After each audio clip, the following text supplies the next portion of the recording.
नमस्कार। आइए आज हम पढ़ते हैं बृहस्पतिवार व्रत कथा। भारतवर्ष में एक प्रतापी और दानी राजा राज्य करता था। वह नित्य गरीबों और ब्राह्मणों की सहायता करता था। यह बात उसकी रानी को अच्छी नहीं लगती थी। वह न ही गरीबों को दान देती, न ही भगवान का पूजन करती थी और राजा को भी दान देने से मना किया करती थी। एक दिन राजा शिकार खेलने वन को गए हुए थे, तो रानी महल में अकेली थी। उसी समय बृहस्पति देव साधु वेश में राजा के महल में भिक्षा लेने के लिए गए और रानी से भिक्षा मांगी। रानी ने भिक्षा देने से इनकार किया और कहा, हे साधु महाराज, मैं तो दान पुण्य से तंग आ गई हूँ। मेरा पति सारा धन लुटाते रहते हैं। मेरी इच्छा है कि हमारा सारा धन नष्ट हो जाए, फिर न रहेगा बांस और न रहेगी बांसुरी। साधु ने कहा, देवी तुम तो बड़ी विचित्र हो। धन संतान तो सभी चाहते हैं, पुत्र और लक्ष्मी तो पापी के घर भी होने चाहिए। यदि तुम्हारे पास अधिक धन है तो भूखों को भोजन दो, प्यासों के लिए प्याऊ बनवाओ, मुसाफिरों के लिए धर्मशालाएं खुलवाओ। जो निर्धन अपनी कुंवारी कन्याओं का विवाह नहीं कर सकते, उनका विवाह करा दो।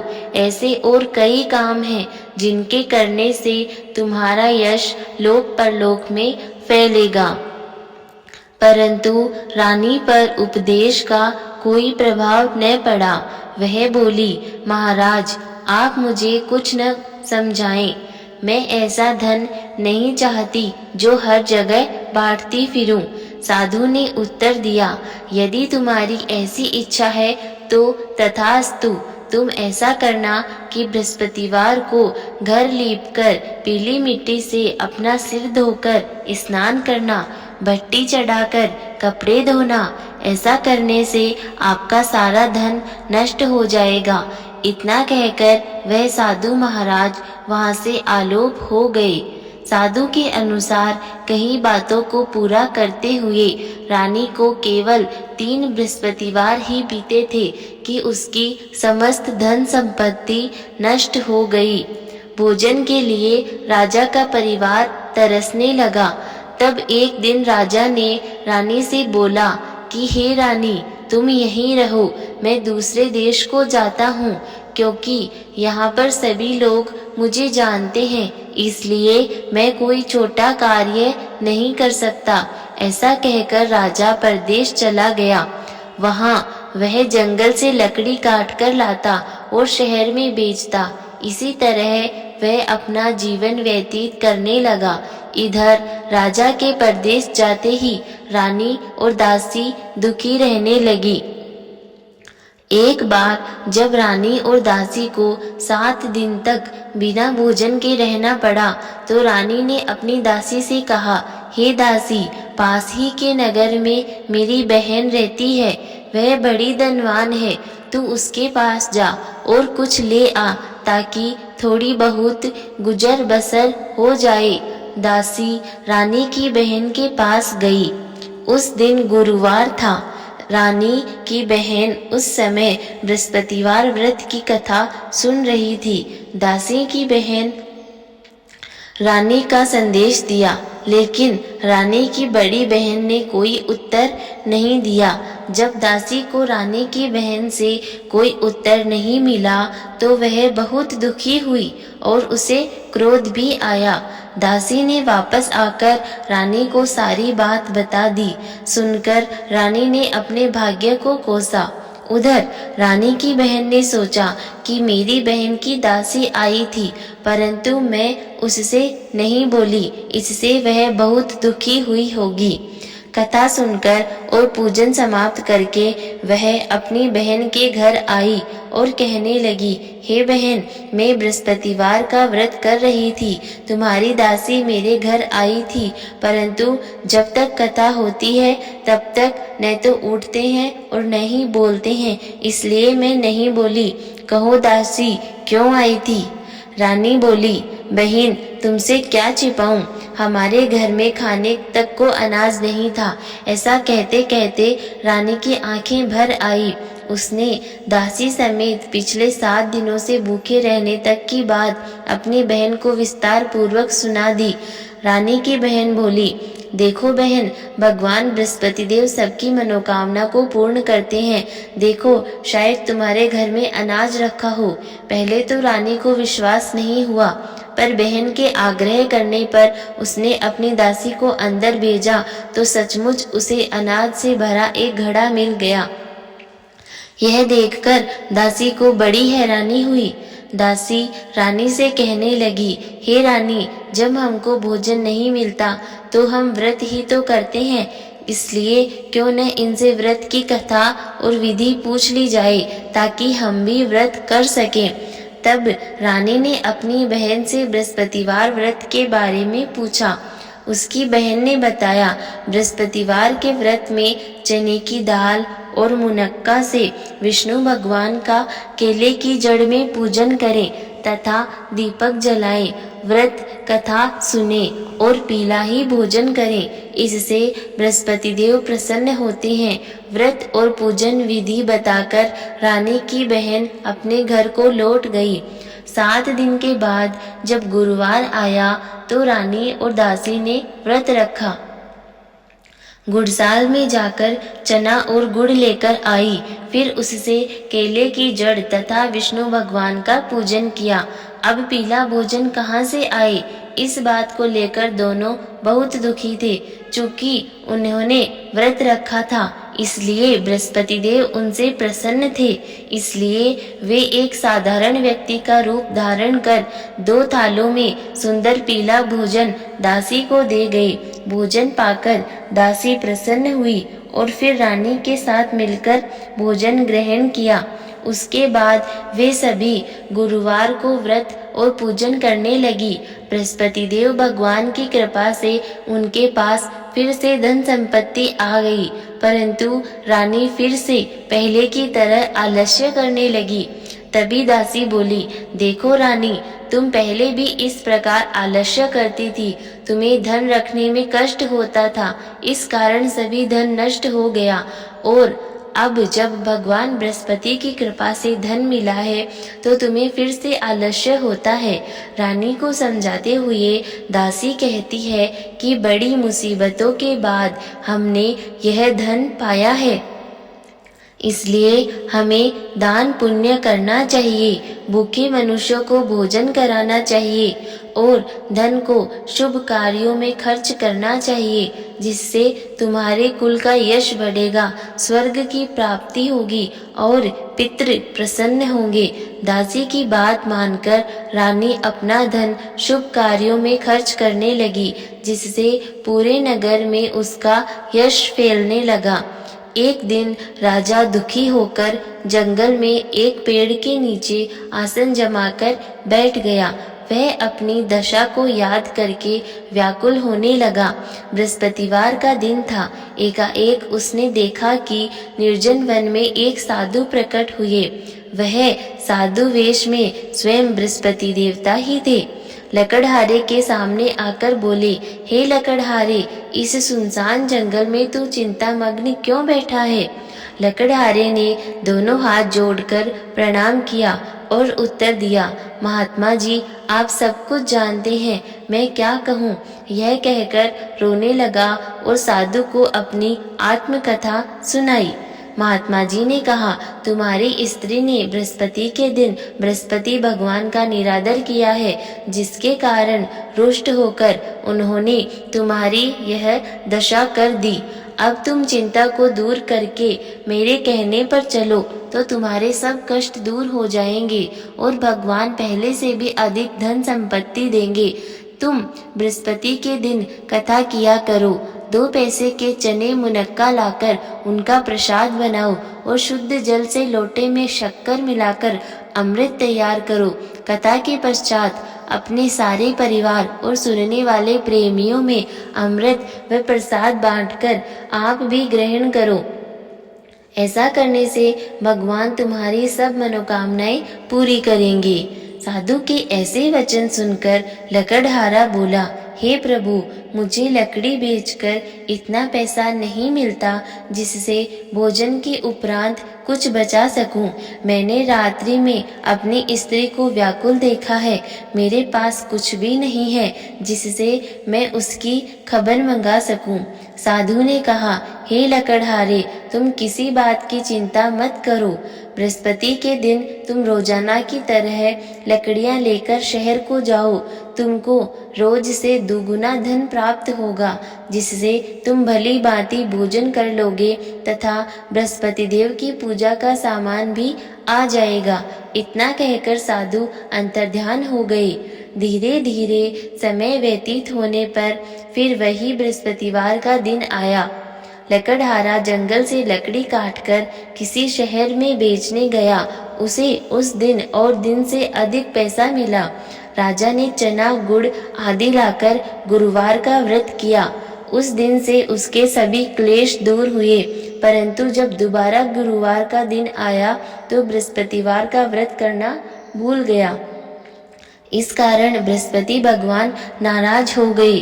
उस दिन उस नगर के राजा ने विशाल यज्ञ का आयोजन किया तथा शहर में यह घोषणा करा दी कि कोई भी मनुष्य अपने घर में भोजन न बनावे, आग न जलावे।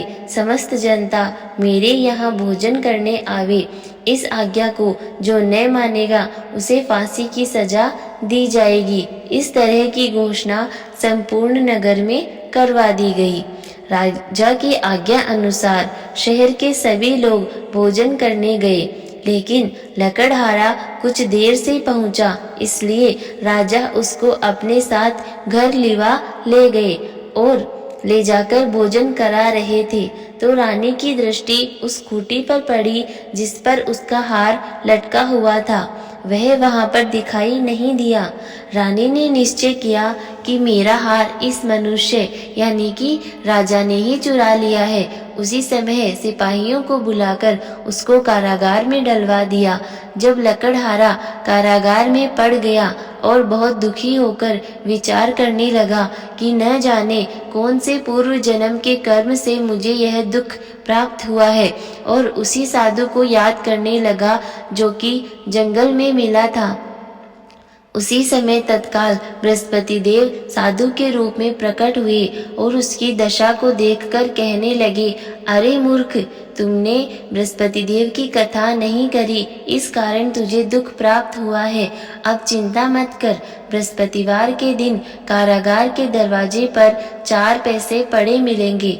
उनसे तू बृहस्पति देव की पूजा करना, तेरे सभी कष्ट दूर हो जाएंगे। बृहस्पति के दिन उसे 4 पैसे मिले। लकड़हारे ने कहा, उसी रात्रि को बृहस्पति देव ने उस राजा के सपने में कहा, हे राजा, तुमने जिस आदमी को कारागार में बंद कर दिया है वह निर्दोष है, वह राजा है, उसे छोड़ देना। रानी का हार उसी खूंटी पर लटका है। अगर तू ऐसा नहीं करेगा तो मैं तेरे राज्य को नष्ट कर दूंगा। इस तरह रात्रि के स्वप्न को देखकर राजा प्रातःकाल उठा और खूंटी पर हार देखकर लकड़हारे को बुलाकर क्षमा मांगी तथा लकड़हारे को योग्य सुंदर वस्त्र आभूषण देकर विदा किया। बृहस्पति देव की आज्ञा अनुसार लकड़हारा अपने नगर को चल दिया। राजा जब अपने नगर के निकट पहुंचा तो उसे बड़ा आश्चर्य हुआ। नगर में पहले से भी अधिक बाग, तालाब, कुएं तथा बहुत सी धर्मशाला, मंदिर आदि बन गई हैं। राजा ने पूछा, यह बाग और धर्मशाला किसका है? तब नगर के सब लोग कहने लगे, यह सब तो रानी और बांदी की हैं। तो राजा को आश्चर्य हुआ और गुस्सा भी आया। जब रानी ने यह खबर सुनी कि राजा आ रहे हैं तो उन्होंने बांदी से कहा कि हे दासी, देख राजा हमको कितनी बुरी हालत में छोड़ गए थे। हमारी ऐसी हालत देखकर वह लौट न जाए, इसलिए तू दरवाजे पर खड़ी हो जा। आज्ञा अनुसार दासी दरवाजे पर खड़ी हो गई। राजा आए तो अपने साथ उनको लेकर आई। तब राजा ने क्रोध करके अपनी रानी से पूछा, यह धन तुम्हें कैसे प्राप्त हुआ है? तब उन्होंने कहा, हमें यह सब धन बृहस्पति देव के इस व्रत के प्रभाव से प्राप्त हुआ है। राजा ने निश्चय किया कि 7 रोज बाद तो सभी बृहस्पति देव का पूजन करते हैं, परंतु मैं प्रतिदिन दिन में 3 बार कहानी तथा रोज व्रत किया करूँगा। अब हर समय राजा के दुपट्टे में चने की दाल बंधी रहती तथा दिन में 3 बार कहानी कहता। एक रोज राजा ने विचार किया कि चलो अपनी बहन के यहाँ हो आवें। इस तरह निश्चय कर राजा घोड़े पर सवार हो अपनी बहन के यहाँ को चलने लगा। मार्ग में उसने देखा कि कुछ आदमी एक मुर्दे को लिए जा रहे हैं। उन्हें रोककर राजा कहने लगा, अरे भाइयों, मेरी बृहस्पति देव की कथा सुन लो। वे बोले, लो, हमारा तो आदमी मर गया है और इसको अपनी कथा की पड़ी है। परंतु कुछ आदमी बोले, अच्छा कहो, हम तुम्हारी कथा भी सुनेंगे। राजा ने दाल निकाली और जब कथा आधी हुई थी कि मुर्दा हिलने लग गया, और जब कथा समाप्त हो गई तो राम राम बोल के मनुष्य उठकर खड़ा हो गया। आगे मार्ग में उसे एक किसान खेत में हल चलाता मिला। राजा ने उसे देख उससे बोला, अरे भैया, तुम मेरी बृहस्पतिवार की कथा सुन लो। किसान बोला, जब तक मैं तेरी कथा सुनूंगा तब तक 4 हरैया जोत लूंगा। जा अपनी कथा किसी और को सुनाना। इस तरह राजा आगे चलने लगा। राजा के हटते ही बैल पछाड़ खाकर गिर गए तथा किसान के पेट में बड़ी जोर से दर्द होने लगा। उस समय उसकी माँ रोटी लेकर आई। उसने जब यह देखा तो अपने पुत्र से सब हाल पूछा और बेटे ने भी सब हाल कह दिया। तो बुढ़िया दौड़ी दौड़ी उस घुड़सवार के पास गई और उससे बोली कि मैं तेरी कथा सुनूंगी, तू अपनी कथा मेरे खेत पर चलकर ही कहना। राजा ने बुढ़िया के खेत पर जाकर कथा कही, जिससे सुनते ही बैल उठकर खड़े हुए तथा किसान के पेट का दर्द भी बंद हो गया। राजा अपनी बहन के घर पहुंचा। बहन ने भाई की खूब मेहमानी की। दूसरे रोज प्रातःकाल राजा जागा तो वह देखने लगा कि सब लोग भोजन कर रहे हैं। राजा ने अपनी बहन से कहा, ऐसा कोई मनुष्य है जिसने भोजन नहीं किया हो? मेरी बृहस्पतिवार की कथा ही सुन ले। बहन बोली, हे भैया, यह देश ऐसा ही है। यहाँ लोग पहले भोजन करते हैं और बाद में अन्य काम करते हैं। अगर कोई पड़ोस में हो तो देख आऊं। ऐसा कहकर देखने चली गई, परंतु उसे कोई ऐसा व्यक्ति नहीं मिला जिसने भोजन न किया हो।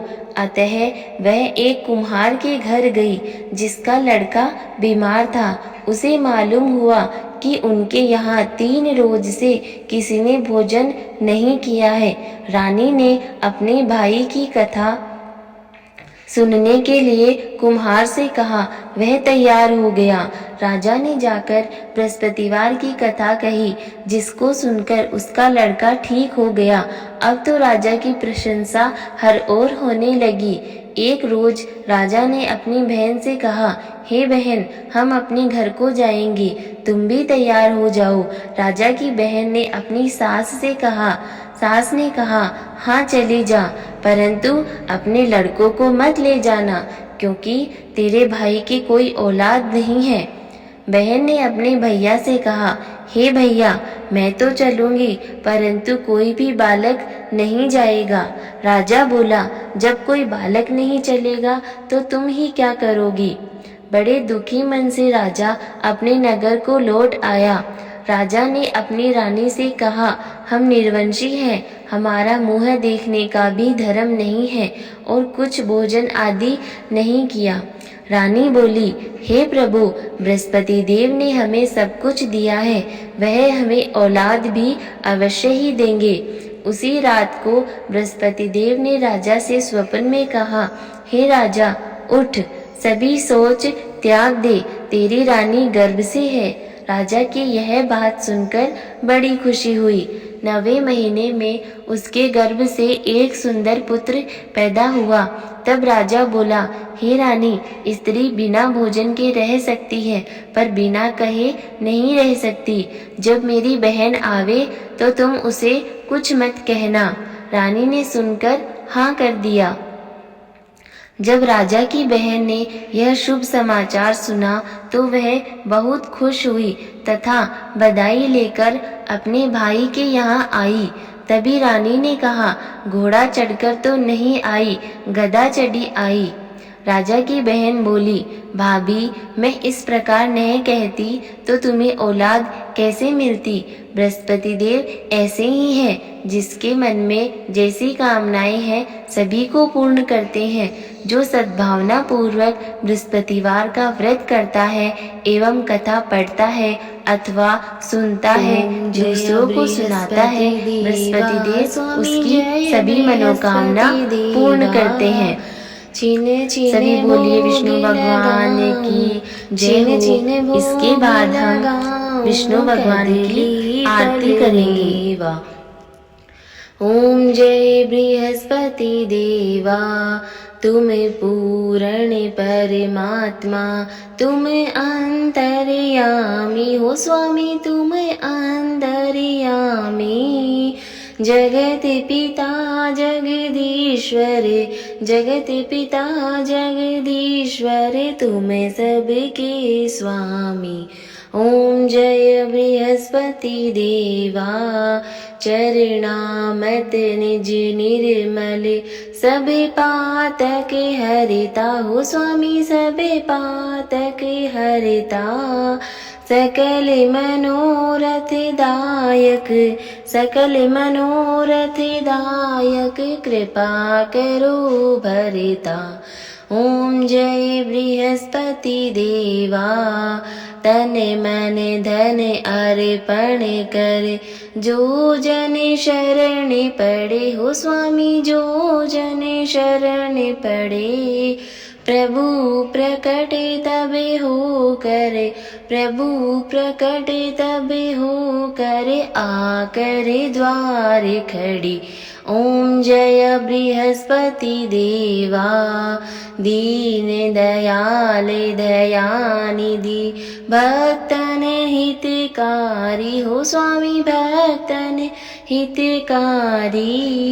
पाप दोष सब हरिता, पाप दोष सब हरिता, भव बंधन हारी। ओम जय बृहस्पति देवा, सकल मनोरथ दायक, सब संचय तारो स्वामी, सब संचय तारो। विषय विकार मिटाओ, विषय विकार मिटाओ, संतन सुखकारी। ओम जय बृहस्पति देवा, जो कोई आरती तेरी प्रेम सहित गावे हो स्वामी, प्रेम सहित गावे। ज्येष्ठानंद बंद सो सो, ज्येष्ठानंद बंद सो सो, निश्चय फल पावे। ओम जय बृहस्पति देवा। सभी बोलो बृहस्पति देव भगवान की जय हो। आपकी सभी मंगल कामनाएं परिपूर्ण हो। धन्यवाद।